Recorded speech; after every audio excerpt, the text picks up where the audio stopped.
What up, y'all? I'm back with another video, another review, and I'm here to review Anderson Paak's second studio album, Malibu. Now, the thing about this album is, not the album, the thing about Anderson Paak is, I found out about him through Dr. Dre's Compton album, or soundtrack.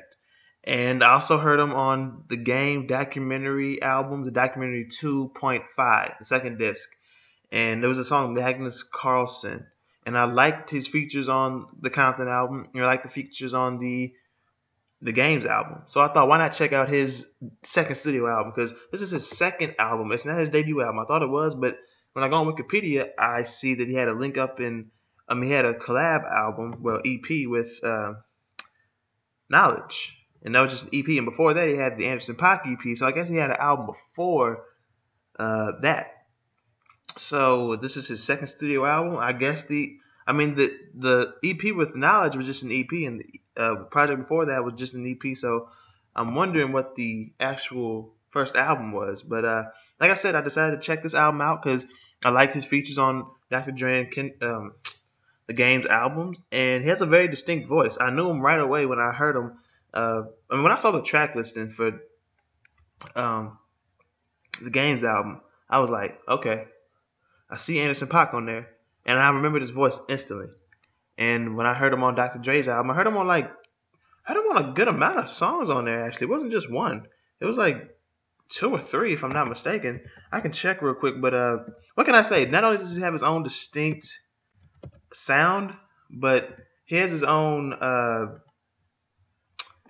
like I said, voice. You can remember right off the bat. It's like with certain artists, they just have that voice. You know who they are just by name, but you know who they are because of their voice too. And Anderson Paak was on 3. He was on 4. No, 5, 6. He was on 6 songs on Dr. Dre's 16-track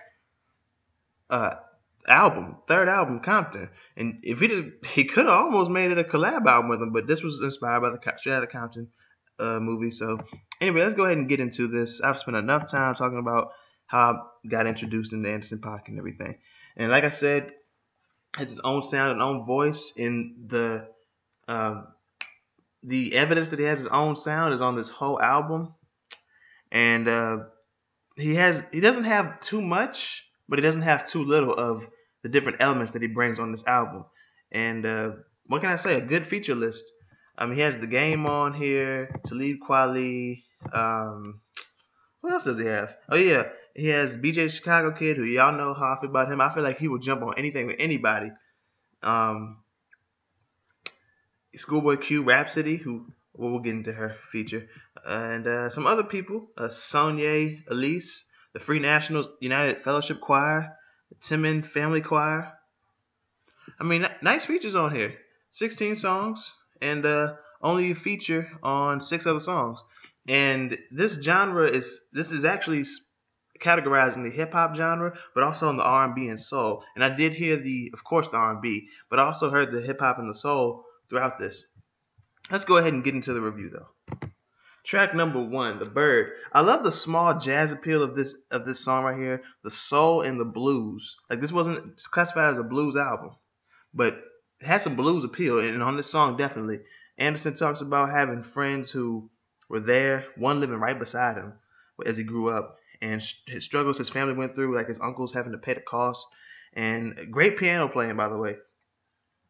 He has a single mother, and she's proud of him for working his ass off, and now he's coming back home. And he said a bird came to him with a word, sweet like a honeycomb tree. Now he's in a good place. He had to wake up to make it, and he's got patience, lessons learned, and good role models. Dope song for an album like this. And we'll get into the album cover, because that just blows my mind. I love that album cover. I have to get this. I have to get this hard copy, to be honest with you. That's how good this album was. Track number 2, Heart Don't Stand a Chance. I love this song right here. Funky beat. I can picture him saying everything that he said to this girl. I can see it all happening. I can see him saying it all to this girl in a small joint, like a small R&B club. And he said, your heart don't stand a chance. Ooh, champagne pouring down. Arms, legs slapped around you. Champagne, let it fall down. And the outro about being in dangerous waters leads into the next track, which is track number 3, The Waters, featuring BJ the Chicago Kid. He says, I can do anything but move backwards. The hardest thing is to keep from being distracted. And he talks about whack niggas dropping shit in his DMs, how he's excelled, and he's by stepping into the waters. And then he spits a deep, reminiscing type of verse. And man, but I still can't get Hearts Don't Stand a Chance out of my mind. I love that song. Track number 4, the first single, The Season, or / Carry Me. And Paak talks about love, fame, pain, lack of motivation, death of his heroes, and fruits of his labor. And now, Carry Me, where I preferred the storytelling and the beat, he talked about his first pair of Jordans, getting them when he was 6. And he saw his first love. Mama, can you carry me? And Paak kind of rapped like Kendrick Lamar after mentioning Kendrick Lamar. And track number 5, Put Me Through. Head bopping instantly when I heard this song. It's not one of my favorites, but it had my head bopping. I will say that. Anderson talks about taking a chance on and the consequences of taking a chance on a girl that everybody likes, wants for sex. And everything he goes through is because of what she put him through. And that's something. Everything he goes through is because of what she put him through. And this is self-produced. I think there were 3 tracks on this album that were self-produced. Track number 6, Am I Wrong? Oh man, I hear the To Pimp a Butterfly elements all over this song right here. I wouldn't say all over this album. There are some here and there, but on this song in particular, I just feel it. And he talks about how he wants to know if he's wrong for assuming shit. And precious is yours, is mine. I don't want to waste your time. And a wavy Schoolboy Q verse. I heard Schoolboy Q was gonna drop in 2016. I can't wait because I like Schoolboy Q. I got the Oxymoron. I actually have the hard copy. Yes, I got the CD, and I bump it. I do, and I see why this was the second single though. And I don't see why Heart Don't Stand a Chance won't released as a single. I mean, damn. Now track number 7, Without You, featuring Rhapsody. Anderson says he can't be without you, the girl, and what good is a heart if it breaks, if it can be breaking easily into pieces? And he'd rather have no feelings at all. And before he met this girl, he felt like he'd blow like a Nintendo cartridge. And what can I say? She was there for him. The girl was there for him. And then Rhapsody came in spitting from the girl's point of view. And if you ask me, she sounded like the Brat. And I fuck with the verse because I fuck with the Brat, especially when I hear on DJ Screwtape. I'm like, shit, okay. Now track number 8, Parking Lot. Paak talks about having secrets revealed to him and not remembering anything but the parking lot. Now he's asking the girl, come on, remember the parking lot. And this was self-produced. It was half-produced actually. Self-produced, but it also had credit to Jose Rios. Track number 9, Lightweight, featuring the Free Nationals United Fellowship Choir. And he says, like, there's no reason to be afraid. No time to be like that. You don't want me in your life? Cool. There's no time to be lightweight anyway. That sounds like something The Weeknd would say, but The Weeknd's more of an asshole. Like, I heard Beauty Behind the Madness. One day I'll probably review that. One day. Probably in 2016. But one day I probably will review that. I just feel like that's something The Weeknd would say. But he's just more of an asshole. Like, the stories he was, not even stories, just how he was talking to these girls on that album was, I don't know why my eyes itching out of nowhere. But track number 10, Room in Here, featuring The Game and Sonya Elise. Third single, and Paak says, ain't nobody but us in this room here. What could we doing here? Paak wants to show the main room and everything in it. And he says there's too many maybes and not enough certainty. And the Game's verse is about how him and a girl met, how he noticed her, what he noticed about her, and what he took interest in her, like what he liked about her. And when he started following her, she was the only thing on his timeline. I was like, okay. And he said he wanted to hit after he saw this picture of her in a bikini or bathing suit, I want to say. And when he finally got her alone, she always wanted to leave because she's a good girl. And he said, damn, I'm going to have to put some work in to get this. And he said, bullet in my heart, and she's the fucking shooter. Game, man. I mean, and that's something too. That's cool. Pac was featured on Game's album, and now Game is featured on Pac's album. That's just that's networking right there. That's what's the word I'm looking for? That's networking, but that's also it's cool. It's I can't think of the word, but most of y'all probably know what I'm talking about because y'all have learned my lingo by now. And people that know me personally and people that know me online, y'all know my lingo. Y'all know what word I'm looking for because I use this a lot. But track number 11, and no, the word is not trill if that's what you're wondering. Track number 11, Waterfall Interlude, slow, sensual seduction, sexy song. And Pac says that he's the only one that can make this girl come. And when he breaks her walls, he's riding the wave of her waterfall. This is my shit, man. My shit. Now, track number 12, Your Prime. Small neo soul, and nice sense on this song. Great bass line and interesting drums. And Pac raps about being the complete opposite of this girl that he wants to get in bed with. And eventually he gets in bed with her. She tries to get out. He said, come back. And track number 13, Come Down.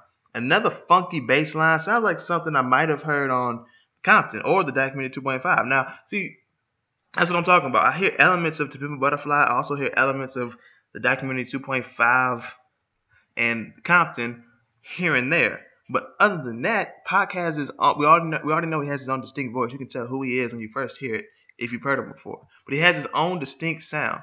And what can I say? I like the sound. Now track number 14, Silicon Valley. Man, what a title track. And Pac says, all that ass behind you, you gotta be shitting me. This is the most sexual and most experimental song on the whole album. I mean, the horns, the drums, the different bass and bass lines, the synths, the 808. There's an 808 in here. And what can I say? This was an experiment that did not fail at all. This experiment was a success. I love this song right here. Like, what I'm doing now, after I listen to an album, I put a check next to them so I know which ones are my favorites, and I know which ones to download to my phone. I mean, I'm still gonna. If I see this in the Best Buy somewhere, I'm getting this shit. Hopefully, it's a paperback. I mean, it'll be cool if it's like a regular CD, plastic, and open up the case and everything. But if this is a paperback, I'd really enjoy that because paperbacks with an album cover like this, you want that shit to be paperback, my nigga. Shit. Track number 15, Celebrate. Pac talks about time not caring about anything, who you are, whether you're with it or not, and how it waits for no man, and how you overcame depression and to worry about the important things in life. And track number 16, The Dream. The Dreamer, featuring Talib Kweli and Timon Family Choir. Don't stop now, keep dreaming, man. Don't stop now, keep dreaming. And it said, this one's for all the dreamers, the ones who never gave up, and the ones who never gave a fuck. Who cares if dad couldn't be here? Your mama kept the cable on. Was it what she said? It was either the cable or the lights. And Talib says, this is the music you gotta feel. He kept it real without a deal. And the feature, like the cool features on here, and like along with other artists that I like that I've heard too. Anderson .Paak holds his own when he's really spitting. I mean, he'll sing and vocal, like he'll harmonize, but he'll spit too, and he holds his own with these when he's on these songs featuring somebody. Like whether he's spitting with them or against them, or if he's just harmonizing. The rapper that he's or the other feature does not outweigh him. They don't out-rap him. They don't harmonize better than he does. He holds his own whether he's rapping or harmonizing or not. He holds his own on a song with no features, and he holds his own on a song with the feature. And what can I say? This was a beautiful ass album. I mean, damn, beautiful production, beautiful storytelling. I mean, beautiful storytelling from each rapper on here. Beautiful production, beautiful storytelling from Pac.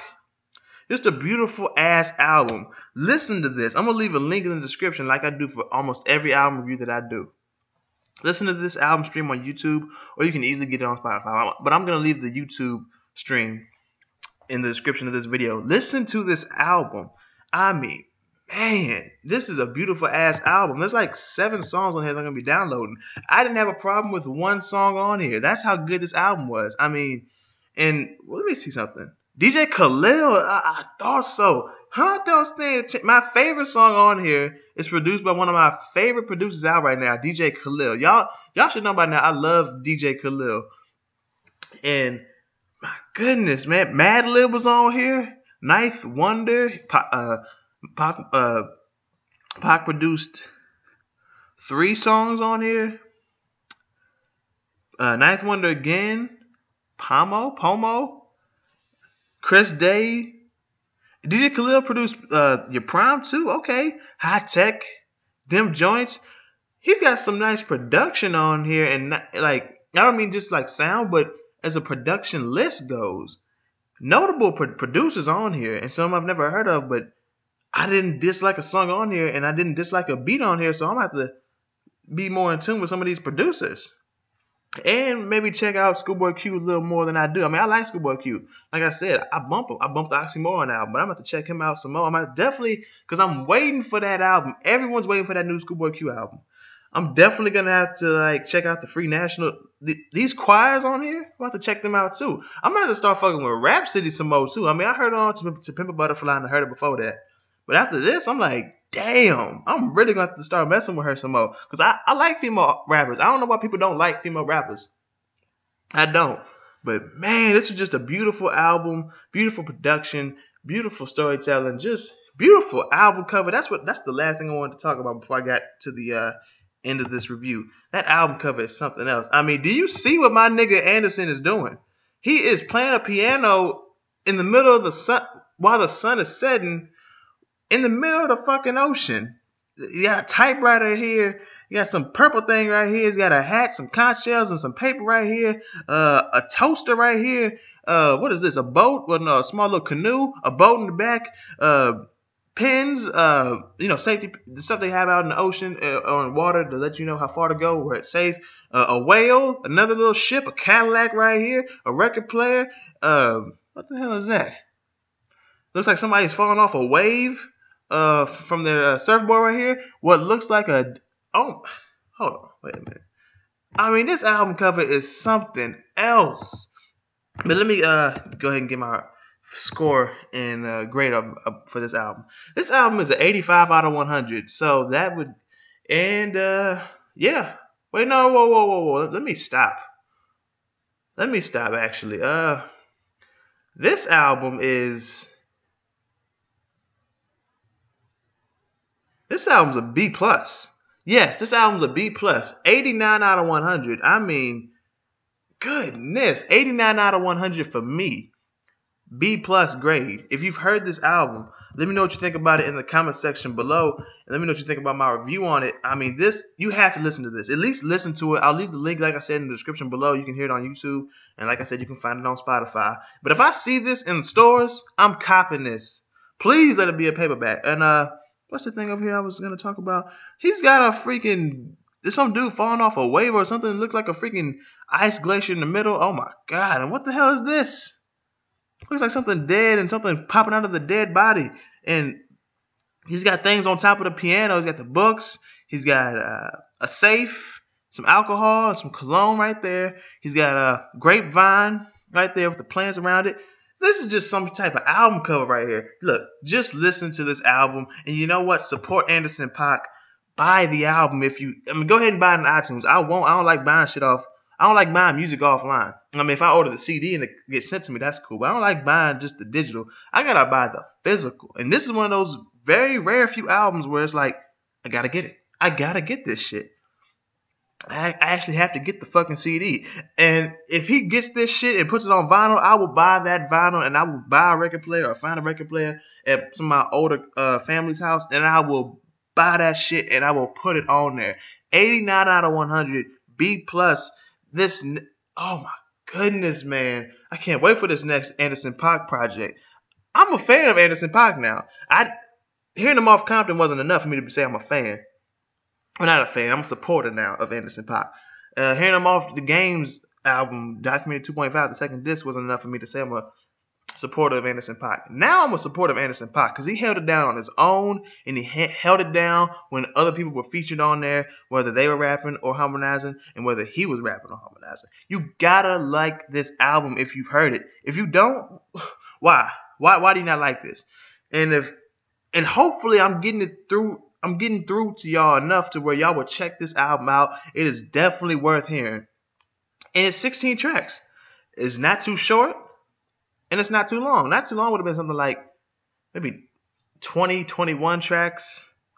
Too short would have been something like what Kanye be dropping, 10 tracks, 10 to 13. Even though J. Cole dropped 13 tracks on Forest Hills Drive, but still 16 tracks, respectable amount. Not too many, not too little, just the right amount. Because I like albums like that, especially if they're worth listening to. Why not keep bringing more tracks? And there's no bonus tracks. Well, this album didn't need no bonus tracks for like more album sales or special attention or nothing like that. This thing held it down on its own. Listen to this album. If you see it, buy it. I'm buying this shit if I see it. Let me know what you think about my review on it, the album. Be sure to like this video, share the video, subscribe if you're new, get me on Twitter, Facebook, AudioMac, SoundCloud, Instagram, hit up my email for business or anything. If you want to donate to support my movements as far as YouTube, music, entertainment, and everything else goes, you can donate to DynamicJAB@gmail.com through PayPal. Thank you for watching, and I'll see y'all next time.